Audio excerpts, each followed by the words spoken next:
Bunganya menurut saya, cukup baik, untuk dari sisi masyarakat karena memang bunga pinjol ini yang kemudian selalu menjadi halangan ya buat masyarakat, terutama untuk pelunasannya karena memang bunga pinjol tinggi. Walaupun ketika diturunkan, misalnya kita bandingkan atau komparasi dengan lembaga keuangan lainnya mungkin masih lebih tinggi karena, pinjol ini menawarkan instan, praktis, cepat, prosesnya yang mudah dan yaitu cepat tadi ya wajar kemudian kalau misalnya bunganya tinggi. Namun dengan adanya penurunan ini, setidaknya pertama, bisa lebih, memudahkan masyarakat yang terdesak sehingga untuk mencari alternatif pinjaman, pembiayaan. Kedua juga saya rasa akan lebih aman karena tadi ada batasan 3 pinjol maksimal satu masyarakat, sedangkan sekarang kan memang, biasanya masyarakat banyak yang kemudian gali lubang tutup lubang dengan pinjol, sehingga dia punya akun pinjolnya cukup banyak yang di situ kemudian dia, bermasalah dengan utangnya.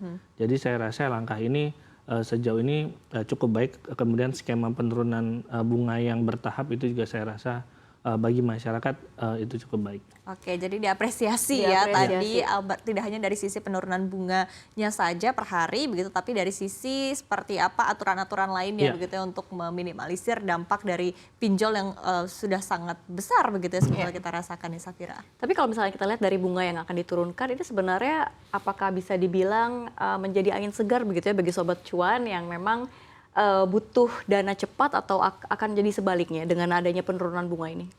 Iya, saya rasa ini bisa menjadi angin segar ya untuk, masyarakat yang membutuhkan dana cepat. Memang kalau kita lihat tenor pinjol itu kan, 9 bulan untuk konsumtif, kemudian untuk produktif hanya 2 tahun. Jauh lebih singkat dibandingkan dengan, bank misalnya, KTA atau misalnya KUR gitu. Namun, dari sisi instannya, dari sisi, prosesnya dalam pencairan itu sangat cepat, bisa 1 kali 24 jam bahkan di bawah itu.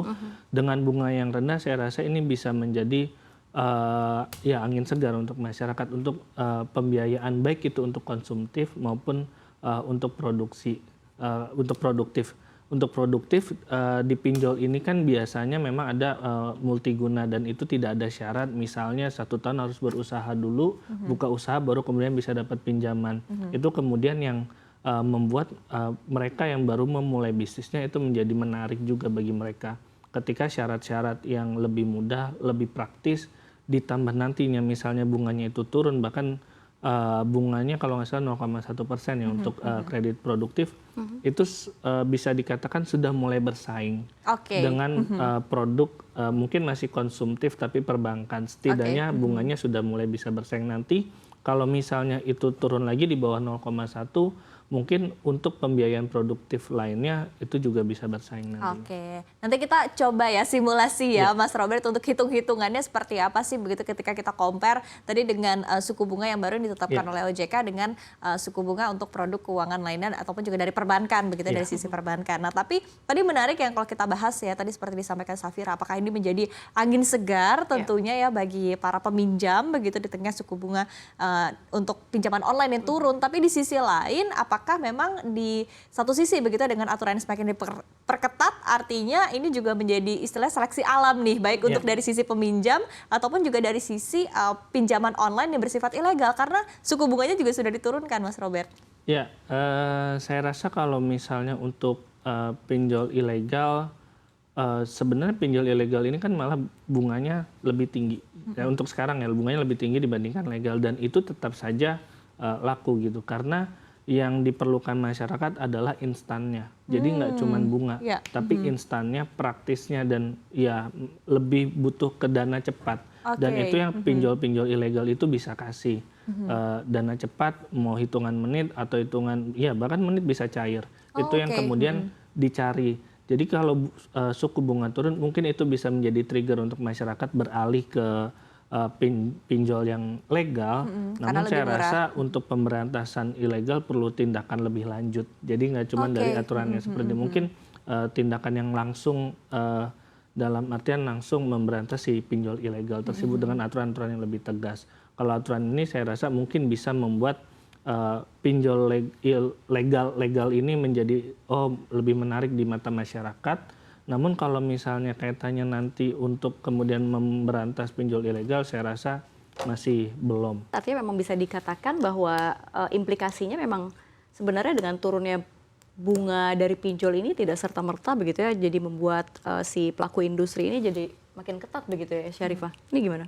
Iya, kalau dikatakan ketat ya itu saya rasa ada sisi resikonya ya, yang harus diperhatikan juga oleh industri pinjaman ini, pembiayaan ini, karena dengan bunga yang turun kemungkinan besar antusias masyarakat juga akan tinggi, dan di situ kan faktor risikonya yang kemudian akan meningkat.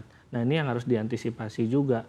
Mungkin ya nanti akan lebih ketat seleksinya, jadi nggak akan semuanya secara mudah bisa mendapatkan pinjaman, karena itu ada batas 3 pinjaman online. Jadi ketika mengajukan ke 4 mungkin sudah ditolak otomatis, dan saya rasa beberapa pinjaman online ini kan yang kemudian sudah dicatat ya, seperti BI checking lah istilahnya. Namun ini kemudian sudah dicatat oleh AFPI juga, jadi udah ada track recordnya. Ketika peminjam ini kurang lancar, mungkin di pinjaman bahkan nggak sampai ketiga, pinjaman kedua mungkin sudah antara pinjamannya akan kecil atau bahkan ditolak. Nah ini kan sebenarnya sudah langkah-langkah yang sudah dilakukan oleh para regulator, oleh para AFPI juga untuk meminimalisir risiko. Namun ya tetap akan ada risiko ketika suku bunganya turun, antusiasnya yang akan meledak. Nah bahayanya ketika kemudian pinjol legal ini tidak bisa menampung semua masyarakat yang ingin pembiayaan,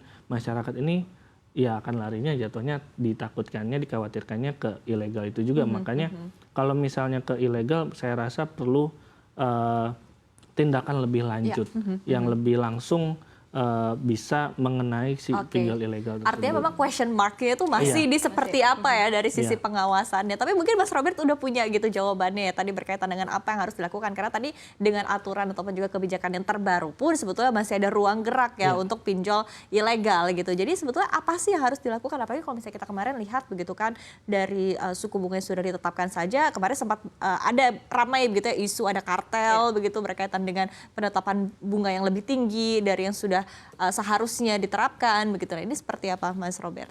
Iya, saya rasa ada bisa untuk penjagaan ke sana mungkin pertama dari sisi edukasi masyarakat, digencarkan lagi mana daftar pinjol yang legal, mana yang ilegal. Ilegal bisa saja kemudian izinnya dicabut di tahun 2023. Namun masyarakat tahunya ya dia di tahun-tahun sebelumnya sebelum dicabut masih ilegal. Nah, ini sosialisasi ini yang diperlukan.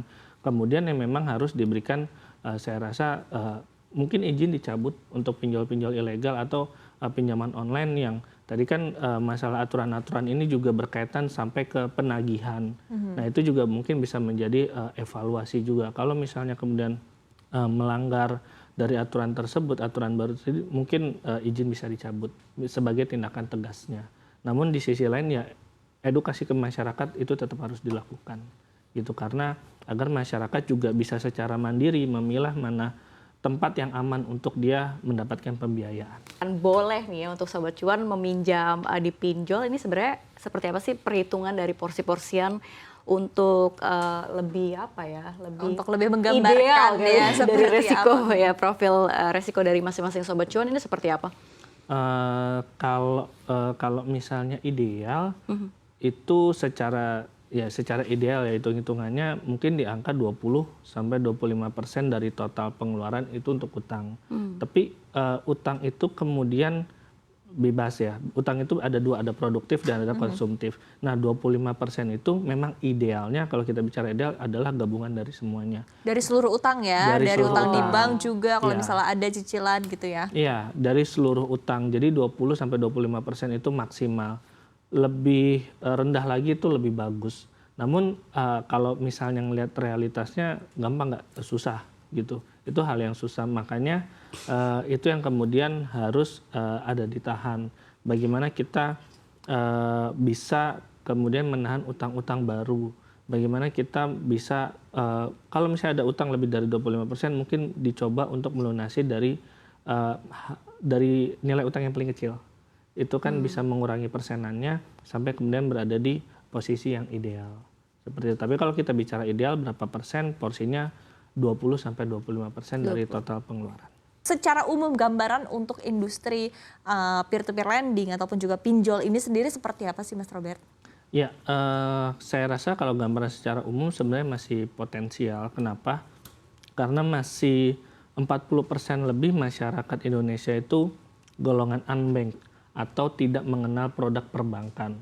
Sebenarnya cake inilah yang akan diambil oleh mereka pembiayaan online atau peer-to-peer lending. Cake inilah yang kemudian menjadi sangat potensial bagi mereka. Sehingga kalau misalnya ditanya gambaran umum, saya rasa masih sangat potensial. Karena itu tadi 40% lebih masyarakat Indonesia belum mengenal atau menyentuh produk perbankan. Sehingga masih ada banyak ruang untuk lending atau bahkan funding dari lembaga-lembaga keuangan non-bank untuk kemudian bisa memasuki pasar tersebut. Begitu juga dengan perbankan sebenarnya mulai ada bank-bank digital, itu juga cake-nya ke sana.